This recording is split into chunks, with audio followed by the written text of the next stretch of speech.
What is going on, everyone? This is Sarah coming at you from just outside of Hartford in the state of Connecticut. And today we are going to be discussing the Jared Allen trade, which occurred a few days before the 2008 NFL draft on April 22nd. Now, this was one of the first drafts I particularly remember watching and actually following a bit. I used to keep my ears open, but I didn't necessarily follow it. So, this trade was between the Minnesota Vikings and Kansas City Chiefs, and this trade saw Minnesota acquire defensive end Jared Allen along with the 187th pick in the 2008 draft from Kansas City in exchange for four picks: the 17th, the 73rd, the 82nd, and the 182nd. So, why did Kansas City trade Jared Allen? As I mentioned before in my Jason Peters video, I'm going to try to discuss why players were traded. Not picks, but players. And simply put, like you're going to hear a lot with that, cap, money, salary, however you want to say it. So Jared Allen wanted money. And Kansas City was not in a position to pay a defensive end this massive contract. He was a very good player. He was well established at this point in time. Minnesota, on the flip side, felt that they could capitalize because at this point, Brett Favre was beginning to slow down. You know, he was in the league for 16, 17 years at that point. Detroit had a rough 07 season. They were looking on a downward spiral as well. And Chicago still didn't have a franchise quarterback. I mean, I think they had Grossman or maybe they had Cutler at that point. But either way, they weren't ready. They definitely didn't have Cutler.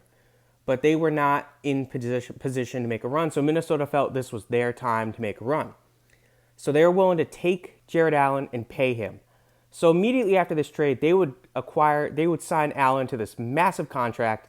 And at that point in time, he was the highest paid defensive end in NFL history. Of course, that record's been shattered, but... So how did Allen do in Minnesota? Well, he made his impact known in the first year. So if you've watched highlights of the 2008 Detroit Lions, you know that Dan Orlovsky, one of the quarterbacks that started for the Lions in their bad season, had a play where he ran out of the end zone. So he converted a safety by running out of his own end zone. Jared Allen was the man who forced him to do that. So, yeah. He was just truly dominant as a defensive end. He set multiple franchise records, and a couple of them are just, most, regular season sacks in a single season, 22, which is very impressive for Minnesota, keep in mind. This was the team that had the Purple People Eaters in the 70s. This was a very talented defensive organization for years. He also has the most consecutive games with a sack at 11, and the most safeties in a single season with 2, which of course was 2008. And he would leave the team after only 6 years, but he really made his impact felt in Minnesota. He was a 4-time Pro Bowler, a 3-time first-team All-Pro, and he did lead the NFL in sacks one time. That was, of course, a season where he got 22 sacks. All in all, very impressive add-on for Minnesota. Jared Allen was a very worthy acquisition. And then, of course, they would flip 6th-round picks, and with that 6th-round pick that they got with the 187th pick, they would select center John Sullivan. And John Sullivan was a pretty good pick as well. So he would spend 8 years in Minnesota, 7 of which were as a starter. And he was actually very underrated. He was better than you'd expect. And he was actually just a one-time first-team All-Pro, and then he gets released after 2015 due to salary concerns, of course. Now, how did Kansas City do? Obviously, Minnesota hit with both their players that they got. So with the 17th pick, Kansas City would actually trade it to Detroit. So Kansas City would get the 15th and 76th pick in the 2008 draft in exchange for the 17th, the 66th, and the 136th. So we'll continue on with Kansas City here. So with the 15th pick, Kansas City select offensive tackle Brandon Albert. So Brandon Albert, he would appear in 85 games, starting 83 of them over 6 seasons in Kansas City, and he was a one-time Pro Bowler. He was a little better than a one-time Pro Bowler, but Kansas City didn't have a name, the recognition that they have today. So, in the 76th pick, they would select tight end Brad Cotton. So Cotton, he was a backup for 3 seasons, but unfortunately he was often injured and he never really made his impact felt in the NFL. with the 73rd pick that they had gotten back from Minnesota, they would select running back Jamal Charles. And Jamal Charles was an animal. He was a beast. He arose in his rookie year after being given chances due to injuries, and he just took it and ran. He showed great speed, and second half of 2009, he was extremely dominant. Now, this guy was just amazing. He was one of the best running backs in the league. And then, unfortunately, in 2011, he would tear his ACL early on, and he would still dominate in 2012, 2013. In 2015, he ends up tearing his ACL yet again. So, unfortunately, at this point, he's kind of done, and he gets released after the 2016 season. But he spent 9 years in Kansas City. He was a 4-time Pro Bowler, a 2-time first-team All-Pro, a 1-time second-team All-Pro. He led the NFL in touchdowns in 2013, and he does have a couple NFL records. He has the record for 5.4 career yards per carry, which is the record for a running back. Of course, Michael Vick holds the all-time record, but that's a very impressive one. It shows his speed. And he has 165 rushing yards in a single quarter. That is the record for rushing yards in a single quarter. So Jamal Charles definitely left his impact in Kansas City. With the other 2 picks that they got, the 82nd pick, they would select safety DeJuan Morgan. So DeJuan Morgan, he would spend 2 years in Kansas City as a backup. Nothing really big with him. And the 182nd pick, they would select wide receiver Kevin Robinson, who served as a kick returner for a single season before being cut.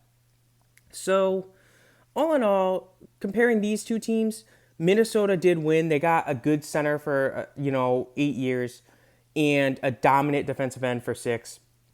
But Kansas City didn't really lose because they got Jamal Charles, one of the best running backs in the league for 9 years, and Brandon Albert, who was a very good player for 6 years. So how did Detroit do since I mentioned that they got the 17th pick? Well, with the 17th pick, they would select offensive tackle Goster Chirilis. And Goster just was, he spent 5 years in Detroit as an above-average starting right tackle.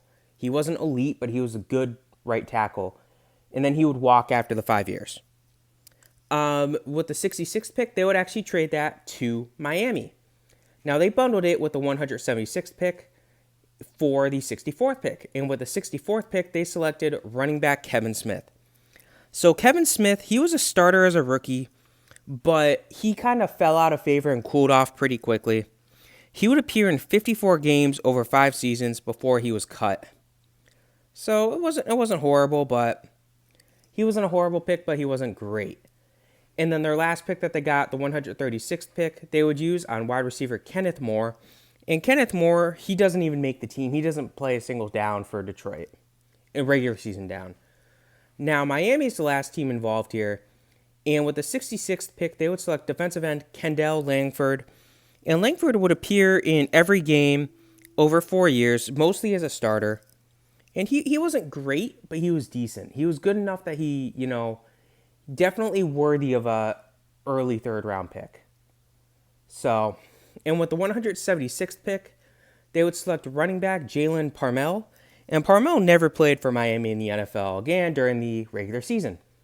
So, all said and done, this trade worked out for both Minnesota and Kansas City.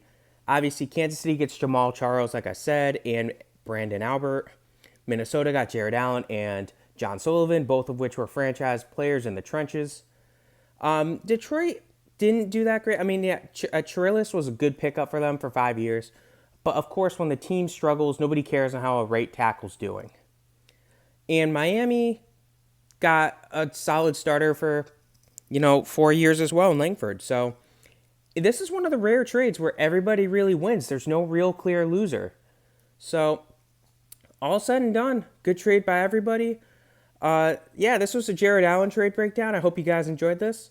Have a great rest of your day.